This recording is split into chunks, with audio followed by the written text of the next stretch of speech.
तैमूर ताश के खेमे में एल खान बरसा की मदद की पुकार सुनी जाएगी। मुहासरा खत्म हो जाएगा, तिजारती रास्ते खुल जाएंगे। यानी जब वो इस दस्तरख्वां से उठेंगे तो सारूज तो बुरसा के ऊपर छाए काले बादल छट जाएंगे। सारूज लस्सी लेकर कहता है कि वो बादल एल खान के ऊपर तो नहीं मंडला रहे थे। तैमूर ताश कहता है, मैं समझा नहीं। सारूज कहता है, उस्मान ने तुम्हारा शाहराए रेशम काट दिया और उरहान ने उनकी अकल का रास्ता काट दिया।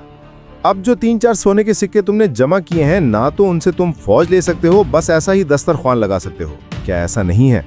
तैमूर ताश, जो तुमने मेरे लिए किया वो तोहफा नहीं बल्कि मजबूरी थी। तैमूर गुस्से से उठता है और सारूज के सिपाही हथियार निकाल लेते हैं, लेकिन तैमूर हाथ मिलाकर मना कर देता है और सारूज भी। तैमूर अपना खंजर फेंक कर कहता है, मैं काई कबीले को तारीख से मिटा दूंगा। ओरहान की शिकस्त, उस्मान की बीमारी और हमारा इत्तेहाद। सारूज खड़ा हो और फिर कहता है, देखो अगर तुम ना कर पाए तो मैं अपनी राह लूंगा। आज तक ओरहान को शिकस्त देने वाला शख्स सिर्फ मैं हूं। मैं कमांडर फिलादियुस की बदौलत उनके ठिकाने उलट दूंगा और उन्हें दोबारा शिकस्त दूंगा, तुम्हारी जरूरत के बगैर। इसलिए मुझे अपनी ताकत दिखाओ। ओरहान कबीले से निकल रहा है। देखकर आयकुर्त चाउश कहता है, आपका रास्ता रोशन हो, इंशाल्लाह आप अपने मकसद में कामयाब होंगे। ओरहान कहता है, तुम जानते हो आयकुर्त, मेरा क्या फर्ज है? आयकुर्त कहता है, मेरे सरदार, अगर आप पर कोई फर्ज ना भी हो तब भी आप हमारे लिए सबसे ज्यादा फर्ज चनास हैं। उधर से अलाउद्दीन आ रहे हैं। वो कहता है, आयकुर्त ओहदा फराइज से मुतय्यन नहीं होता, ओरहान इसी सरदारी में रहेंगे। ओरहान जवाबन कहता है, शुक्रिया अलाउद्दीन। अलाउद्दीन कहता है, ये किस जानिब है? ओरहान कहता है, हमने बरसों घोड़े पर जंग की, माफी तलब करना मेरा हक है। अलाउद्दीन बोलता है, जरूर आपका हक है भाईजान। शाहीन शाह कहता है, हम भी अपना हक हलाल करते हैं। ओरहान कहता है, तुमने दीवान में क्या किया था? मैंने सुना है कि तुमने मेरी दुआ भी पढ़ी थी। शाहीन कहता है, आपके वालिद दुआ पढ़ते हैं, हम तो आमीन कहते हैं। अलाउद्दीन कहता है, भाई क्या आप अपने बाबा को नहीं जानते? भाईजान, उन्होंने अपना फैसला दे दिया। तुम्हारा दिल दुखता है, मैं जानता हूं, लेकिन यह फैसला तुम्हारी फुतूहात और तुम्हारी कामयाबियों के साये में कभी कम नहीं होगा। शाहीन शाह कहता है, तुम्हारा साया भी इसके बाद बरसा पर न पड़े। मैं ये इसलिए कह रहा हूं क्योंकि मैं तुम्हारे बारे में सोचता हूं। ओरहान कहता है, शाहीन शाह, सरदार परेशान ना हो, अब से बरसा तुम्हारा और पहाड़ और पत्थर हमारे। और वो चला जाता है। ऊपर से जीरकूता आता है, हम आ गए हैं। सरदार ओरहान कहता है, रास्ते रोशन रहें। अलाउद्दीन कहता है, आपके भी भाई। भाईजान, अगरचे हम मुख्तलिफ सिमतों में जाएं, इंशाल्लाह हमें बाबा की रोशनी में चलना नसीब हो। ओरहान कहता है, एक ही रास्ते पर एक दूसरे के मद्दे मुकाबिल आने से बेहतर है कि हम अल्लाह की अमान में रहें। और ओरहान निकल जाता है। उनको निकलता हुआ देख रहे हैं लोग, उनमें दर्शन भी है। उस्मान सरदार के औताक में हकीम कहता है, मालहून खातून, शिफा वही रहेंगी जो शिफाएं मैंने पहले तैयार की थीं, वो देती रहें। मालहून कहती हैं, ठीक है, मगर आप कोई नई शिफा तैयार नहीं करेंगे? हकीम कहता है, फिलहाल ज़रूरत नहीं है। नीलोफर कहती हैं, क्यों ज़रूरत नहीं है? बाबा ठीक हो रहे थे, अब अचानक इतने कमज़ोर क्यों हो गए? हकीम जवाब देता है, परेशानी की कोई बात नहीं है, इस बीमारी का मिजाज ही ऐसा है, कभी बढ़ती है कभी थम जाती है। नीलोफर कहती हैं, लेकिन आप पहले ऐसा नहीं कहते थे, कहीं ऐसा तो नहीं कि कोई बात आप हमें बताने से हिचकिचा रहे हों? मालून कहती हैं, नीलोफर, हकीम कह रहे हैं इस बीमारी के इलाज के लिए आराम ज़रूरी है, लेकिन हमारे सरदार रुकते नहीं हैं, वो थक गए हैं। मालहून फिर कहती हैं, तो सिर्फ थकावट है। मालहून कहती हैं, हकीम साहब अपनी तरफ से पूरी कोशिश करेंगे। वो हकीम को जाने का इशारा करती हैं। हलीमा अंदर आकर पूछती हैं, भाभी खैर तो है, तुम्हें सादमी की पूछगछ कर रही थीं। नीलोफर कहती हैं, आपके भाई को बाबा के तैमूर ताश नोयान से मिलने के वक्त बीमार होना ठीक नहीं लगता। हलीमा बाबा की तरफ देखकर कहती हैं, क्या उन्होंने बाबा को इसलिए बीमार किया ताकि वो मुलाकात पर ना जा सकें? नीलोफर कहती हैं, सुबह तक तो वो ठीक थे, जो कुछ हुआ अचानक। अलाउद्दीन और शाहीन शाह मुलाकात पर जाएंगे और जो भी शख्स बाबा के करीब जा सकता है वो तबीब है, हम उसका पीछा करेंगे।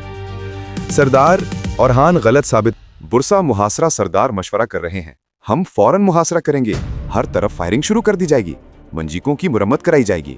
खैमागाह में हरकतें हैं, ओरहान सरदार दाखिल होते हैं। सब सरदार इधर ही मुतवज्जे होते हैं। एक सरदार कहता है, ये यहाँ क्या कर रहा है? आओजी कहता है, अभी पता चल जाएगा। वो करीब आते हैं। जैर कुतई कहता है, अस्सलाम वालेकुम। सब जवाब देते हैं, वालेकुम अस्सलाम। सब घोड़ों से उतरते हैं। आओजी कहता है, खैर है सरदार, क्या हमारे सरदार ने आपको यहाँ आने से मना नहीं किया था? आप फिर यहाँ क्यों आए हैं?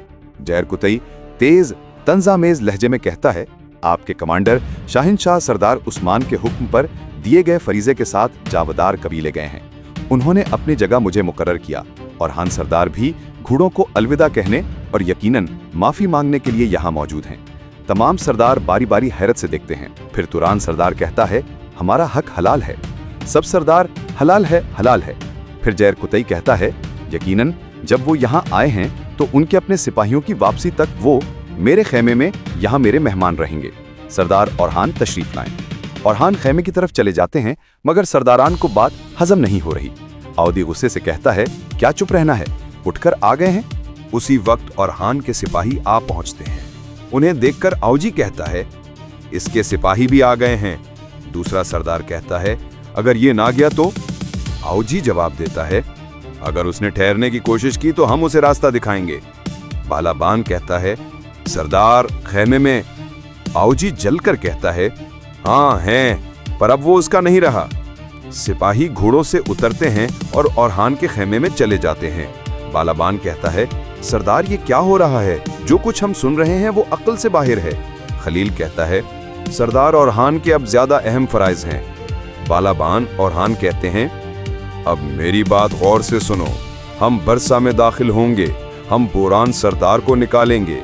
जरकुताई सरदार रात को फसीलों के सामने जाकर बोरान के बदले सारोज को कैदियों की पेशकश करेंगे। बालाबान कहता है, वो नहीं देंगे सरदार। बोरान सरदार उस्मान सरदार के खास आदमी हैं। वो उसे टुकड़े टुकड़े करके उससे राज उगलवाना चाहते हैं। जरकुताई कहता है, मैंने सरदार औरहान से यही कहा था। औरहान कहता है, ये सच है। तुम इसरार करोगे, वो नहीं देंगे। सौदेबाजी तेज हो जाएगी, लेकिन तवज्जो मुझ पर नहीं होगी। इस दौरान हम चारों किले में घुस जाएंगे। खलील कहता है, हम ये करेंगे सरदार, मगर कैसे? औरहान जवाब देता है, हम बरसा किले की चट्टान वाली सिमत से दाखिल होंगे। वो समझेंगे कि वहां से हमला मुमकिन नहीं, इसलिए लापरवाही बरतेंगे। खलील मजीद कहता है, जब औरहान सरदार ने बोरान सरदार को भेजा था तो मुझे भी उनके साथ भेजा था, ताकि देख सकूं कि वो कहां से दाखिल हुए थे। जरकुताई बेचैन होकर कहता है, सरदार, जब मैं सोचता हूं तो मेरा दिल घबरा उठता है, कहीं जो कुछ बोरान के साथ हुआ वही आपके साथ ना हो जाए। औरहान पुरअज़्म लहजे में कहता है, बोरान सरदार को मैंने इस शिकंजे में डाला है। या तो मैं उन्हें वहां से निकालूंगा या फिर इसी शिकंजे में घुटकर मर जाऊंगा। अलाउद्दीन गहरे फिक्र में, हमारी कमर तोड़ दी है। खातून खजाना की हालत भी हौसला अफजा नहीं। अब हमारे पास जल्द बरसा फतेह करने के सिवा कोई चारा नहीं बचा। गुंजा बैठते हुए कुछ शरबत थमाती है। तुम ठीक कहते हो अलाउद्दीन, लेकिन अब शहंशाह सरदार तुम्हारे हुक्म के।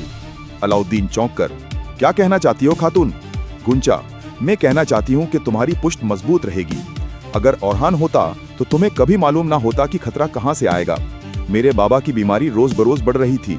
अल्लाह भला करे, उन्होंने तुम्हारे फराइज को मुनज़्ज़म किया और बाबा ने तुम में काबिलियत देखी, इसीलिए सरदारी तुम्हें सौंपी। तुम भी और शहंशाह सरदार भी हमारी सरदारी को जिंदा करोगे और अल्लाह के हुक्म से बरसा फतह करोगे। गुंचा नरमी से, महलून खातून हलीमा का ख्याल रखती हैं। ठीक है, अगर तुम देखो तो अलाउद्दीन जब उन्हें पहली बार खबर मिली थी वो कितनी गुस्से में थी। खुदा जाने दीवान में जाकर क्या कहा होगा। अलाउद्दीन सोचते हुए, ऐसा ही है। गुंचा कहती है, तौबा अस्तगफिरुल्लाह। अलाउद्दीन कहता है, अल्लाह मेरा गवाह है, खातून रियासत के बका के अलावा मेरा कोई और इरादा नहीं। गुंचा मजीद बोलती है, मैं जानती हूँ कि तुम बुरा नहीं सोचते अलाउद्दीन, लेकिन वाज़ेह है कि महलूम खातून औरहान सरदार की तरफ होंगी और हम अकेले रह जाएंगे। अलाउद्दीन कहता है, तुम फिक्र ना करो, सरदार मेरे पीछे हैं। जार खुताई बरसा के दरवाजे के सामने जाता है। एक जासूस इत्तला देता है, जनाब वो आगे हैं।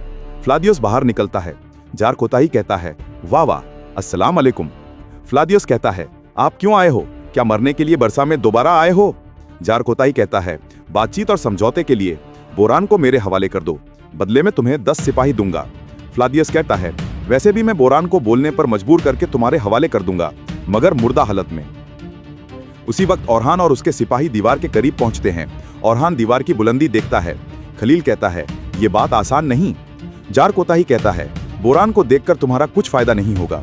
तुम उसे बात करने पर मजबूर नहीं कर सकते, वो कभी नहीं बोलेगा।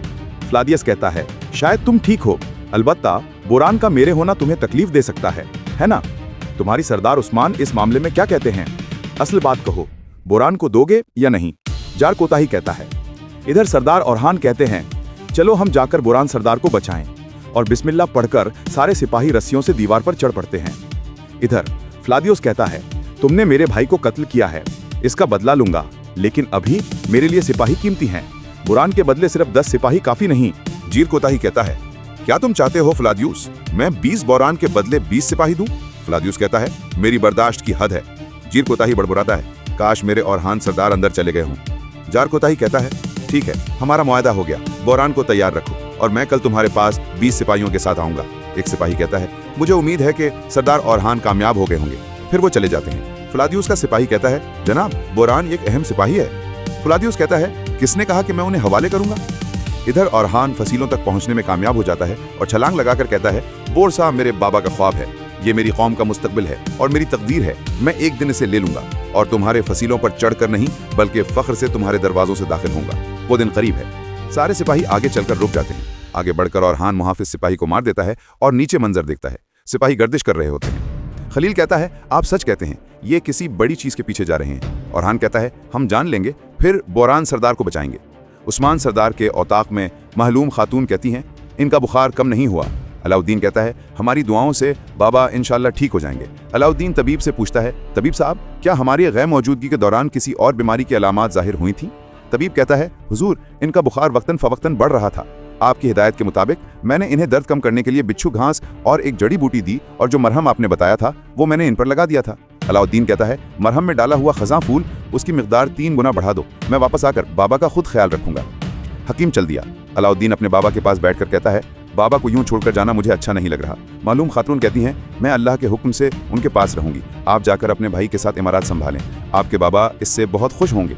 अलाउद्दीन कहते हैं, वालिदा पानी और सिरका मुतवातिर बदलती रही हैं। मालूम कहती हैं, आप तिमूर ताश से होशियार रहिए, इस बदबख्त तिमूर ताश की चालों और मकारियों से होशियार रहिए। अलाउद्दीन कहता है, वालिदा आप फिक्र ना करें, और चला जाता है। मालूम खातून सरदार उस्मान का ख्याल रखती हैं।